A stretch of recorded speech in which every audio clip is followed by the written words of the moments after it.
Hey folks, welcome to the first episode of the TPM Drill Guide series, where we take real-world challenges and break them down into practical, repeatable strategies. Today, I want to walk through something we all deal with eventually, a critical issue that threatens to derail a milestone, and how we, as TPMs, can stay calm and lead through it. So picture this. We're heading into a big UAT phase, and the environment keeps crashing under load. Totally unstable.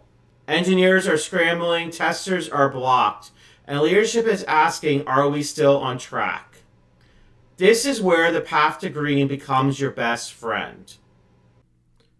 Here's how we broke it down. First, we got to the root of the problem.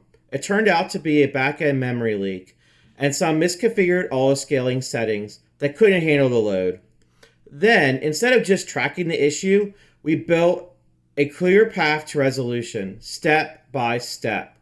On June 18th, we will deploy a patch to fix the memory leak.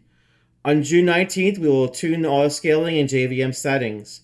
And on June 20th, we will run a full load test, confirm it was stable, and report back when we're ready to go. Now, notice how we documented this in a simple line-by-line format. It made it easy for everyone, from engineers to execs, to see what is going on and when we'll be back out of the red.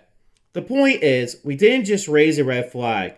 We mapped out how to get back to green. This is where TPMs really adds value. Alright, that is it for this trail guide. I dropped a link to the slide template. Want to share similar stories about issues you dealt with? Drop a comment. Until next time, keep guiding.